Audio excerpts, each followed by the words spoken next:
नमस्कार विद्यार्थी मित्रांनो, स्वागत आहे तुमचं सर्वांचं नर्सिंग ट्युटोरियल आपल्या या चॅनलवरती. तर आज आपण बघणार आहोत कांजण्या. तर बाल आरोग्य परिचर्येमध्ये GNM सेकंड इयर आणि ANM फर्स्ट इयरच्या विद्यार्थ्यांसाठी खूप इम्पॉर्टंट टॉपिक आहे कांजण्या. चिकन पॉक्स म्हणतात आपण याला इंग्लिशमधून. तर चला प्रस्तावना बघूया. हा आजार लहान मुलांमध्ये बघायला भेटतो जास्त. तर कांजण्या हा एक तीव्र संसर्गजन्य रोग असून भारतात जानेवारी ते जून या काळामध्ये अधिक प्रमाणात आढळतो. जानेवारी ते जून म्हणजे हे 6 महिने. ग्रामीण भागामध्ये वाऱ्यानेशी म्हणजेच हवेमार्फत पसरणारा आजार म्हणून फोड्या असे संबोधतात. म्हणजे वाऱ्या थ्रू हवेतर्फे पसरणारा आहे. कम्युनिकेबल डिसीज आहे, परंतु हवे थ्रू पसरणार आहे. त्यामुळे याला काय म्हणतो? फोड्या कांजण्याला. तर लहान मुलांमध्ये 5 ते 10 वयोगटातील यांचे प्रमाण जास्त असेल. तरी प्रौढांमध्येही हा आजार होऊ शकतो. लहान मुलांमध्ये जास्त प्रमाण असतं, परंतु मोठ्या माणसांमध्ये होणार नाही असं थोडी आहे. होऊ शकतो मोठ्या माणसांना पण. परंतु काय होणार आहे, प्रौढांना कांजण्या झाल्या तर त्या काय असणार आहे? तीव्र स्वरूपाच्या असणार आहे. ज्या मोठ्या अडल्टमध्ये झाल्या तर त्या कशा असणार आहेत? तीव्र स्वरूपाच्या. म्हणजे लहान मुलांमध्ये झाल्या त्या कशा आहेत? सौम्य स्वरूपाच्या राहणार आहे. आणि गर्भवती स्त्रीला झाल्यास गर्भाला विकृती येण्याचा संभव असतो. जेव्हा गर्भवती एखादी स्त्री राहिली आणि तिला कांजण्या झाल्या तर तिचं बाळ हे अपंग जन्माला येऊ शकतं. तर समजलं तुम्हाला? त्यानंतर कांजण्या एकदा येऊन गेल्यानंतर त्याची प्रतिकारशक्ती भरपूर काळ टिक राहते. आता आपण म्हणतो एखाद्या वेळेस कांजण्या एकदाच होतात. आता कांजण्याला कोणी वेगवेगळ्या नावाने ओळखला जातो. तर त्यामध्ये काय म्हणतात? वाऱ्या-फोड्या. तर एकदाच होतो, कारण त्याच्यामध्ये काय होतं, आपल्याला इम्युनिटी पॉवर आपली तयार होत राहते रोगप्रतिकारशक्ती त्याच्या विरुद्ध. नेक्स्ट टाइम जेव्हा आपल्याकडे तो म्हणजे व्हेरिसेला झोस्टर नावाचा विषाणू असतो ना, तो जेव्हा आपल्या शरीरात एंटर करतो तर तेव्हा काय होणार आहे? आपली रोगप्रतिकारशक्तीला त्याचे युद्ध करून जिंकून जाणार आहे. कारण आपल्याला ऑलरेडी आपल्याला माहीत होतं असं होणार आहे. त्यामुळे तर समजलं तुम्हाला? त्यामुळे एकदाच होतो. समजलं. आता कारक जंतू बघा. कारक जंतू खूप इम्पॉर्टंट आहे याच्यामध्ये. व्हेरिसेला झोस्टर तुम्ही बघू शकता. हे नाव लगे कारक जंतू म्हणून व्यवस्थित पाठ करून घ्या. कारक व्हेरिसेला झोस्टर या विषाणूमुळे होणारा आजार आहे. तर व्हायवामध्ये खूप इम्पॉर्टंट आहे. व्हायवामध्ये विचारलं जातं. मी जेव्हा फर्स्ट इयरला होते तेव्हा मला विचारलं गेलं होतं. त्यामुळे मी तुम्हाला व्यवस्थित सांगते. तर कांजण्या होण्यासाठी सगळ्यात महत्त्वाचा विषाणू कोणता? व्हेरिसेला झोस्टर. तर हा आजार होतो व्हेरिसेला झोस्टर झाल्यानंतर. यास ह्युमन व्हायरस म्हणजे स्त्री असेही म्हणतात. ह्युमन व्हायरस स्त्री असे म्हणतात. बाकीचं काही लक्षात ठेवू नका, फक्त हे नाव लक्षात ठेवा. कारण जेव्हा कॉम्पिटेटिव्ह एक्झामची तयारी करसाल तेव्हा तुम्हाला गरजेचं असेल. त्याच्यानंतर संसर्ग स्रोत. तर संसर्ग स्रोत काय काय ते बघू शकता तुम्ही. म्हणजे संसर्ग स्रोत म्हणजे संसर्ग होण्याचे स्रोत कुठून भेटणार आहे आपल्याला, कुठून होऊ शकतो आपल्याला. तर कांजण्या झालेल्या रुग्णाच्या तुषारबिंदूतून संसर्ग होऊ शकतो. म्हणजे आपण जे बोलण्यातून, शिंकेतून असं तुषारबिंदूतून. त्याचबरोबर नाक व घशातील स्राव. नाक आणि घशातील स्राव असेल त्याच्यामुळे. त्यानंतर खोकल्याने, शिंकल्याने, बोलण्याने, रडल्याने समोरच्या व्यक्तीकडे प्रत्यक्ष किंवा प्रसार होतो. आता प्रत्यक्ष म्हणजे व्यक्ती थ्रू व्यक्ती, पेशंट टू पेशंट होणार आहे. त्यानंतर रुग्णाला वापरलेले टॉवेल, रुमाल, कपडे इत्यादीमुळे संसर्ग प्रसरतो. आता त्याचे कपडे वापरले आपण, टॉवेल वापरला किंवा वस्तू वापरली एखादी तरी त्याच्यामुळे होऊ शकतो. त्वचेवरील फोडातील पाणी ज्या कपड्याने अथवा ड्रेसने पुसले असेल ते निरोगी व्यक्तीने वापरल्यास या रोगाचा प्रसार होतो. आता एखाद्या वेळेस आपण त्या ड्रेसिने पुसले, पू वगैरे ते असतं, पज वगैरे येतं, तर ते पुसलं आणि ते दुसऱ्या व्यक्तीला लागलं तर त्याचा प्रसार होऊ शकतो. त्याचा अधिशयन काळ किती असतो? तर चिन्हलक्षण दिसेपर्यंतचा काळ तर 15 ते 21 दिवस असतो. त्यानंतर संसर्गक्षम कालावधी म्हणजे तो माणूस दुसऱ्या माणसाला संसर्ग देण्यासाठी किती दिवस कार्यरत असतो. तर पुरळ म्हणजे जसं पिंपलसारखं येतं. पुरळ उठण्याआधी 1 दिवस किंवा 2 दिवस ते त्वचेवरील फोडाच्या खपल्या धरेपर्यंत आजाराचा प्रसार होत असतो. म्हणजे भरपूर दिवस असतो. आता हा खपल्या संसर्गजन्य नसतात. खपल्या नसतात संसर्गजन्य. आजाराच्या श्वासातून म्हणजे जो आजारी रुग्ण आहे त्याच्या श्वासातून विषाणूचा प्रसार होतो. तर समजलं? त्यांना चिन्हलक्षणे बघू शकता तुम्ही. आता चिन्हलक्षणे काय आहे?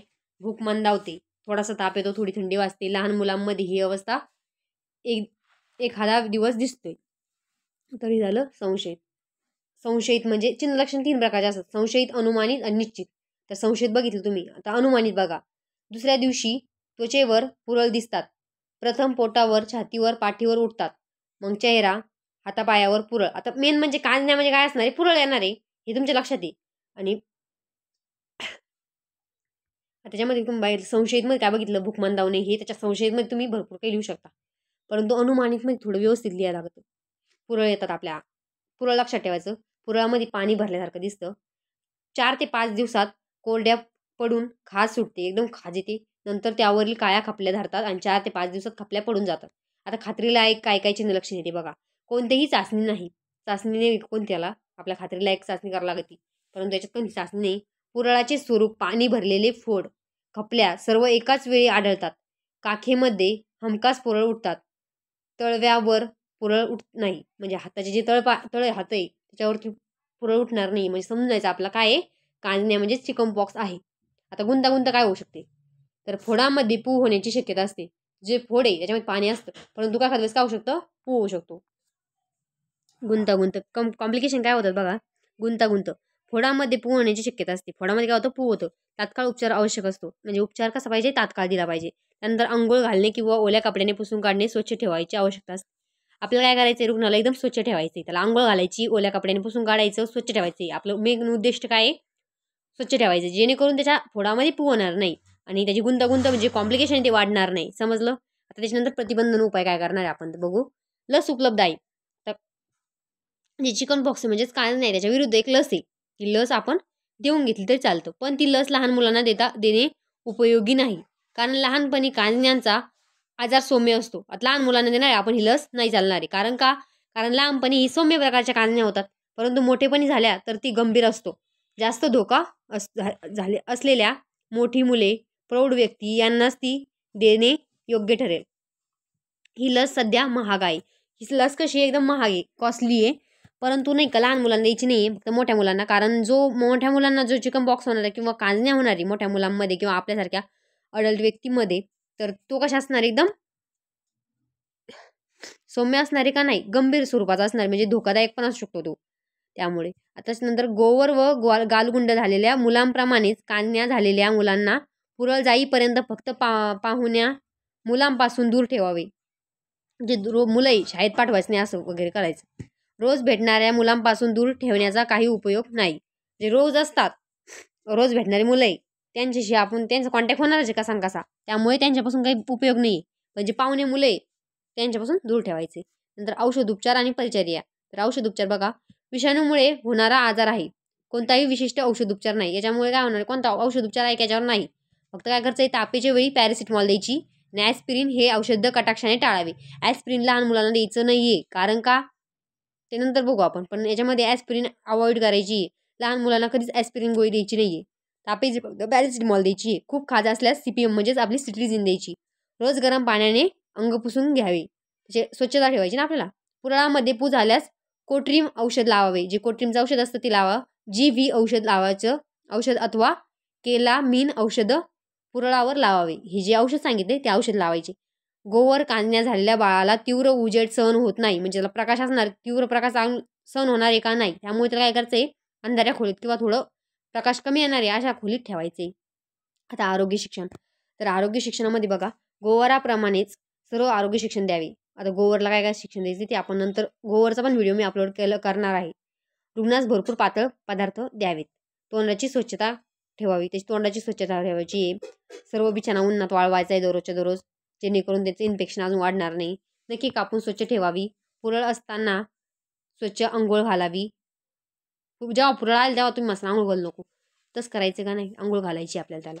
खपल्या पडल्यानंतर ही आंबे हळद लावून, लेप लावून, कडुलिंबाचा पाला पाण्यात टाकून अंघोळ घालावी. खाज कमी होते, म्हणजे कडुलिंबाच्या पाल्याने अंघोळ करतो आपण, गावाकडे ऐकलेलं असेल तर, का त्याची खाज कमी होण्यासाठी. शाळेला जाणारी मुलं असतील तर किमान 6 दिवस शाळेत पाठवायचं नाही त्यांना. किती, 1 हप्ता, 1 वीक तरी मिनिमम. तर समजलं. चॅनलला सबस्क्राईब करा, व्हिडिओला लाईक करा आणि कमेंट करा. ज्यांची सगळ्यात चांगली कमेंट असेल त्यांचं आपण नेक्स्ट टाईम त्यांच्या याच्यावरती व्हिडिओ बनवू. तर चालेल. धन्यवाद.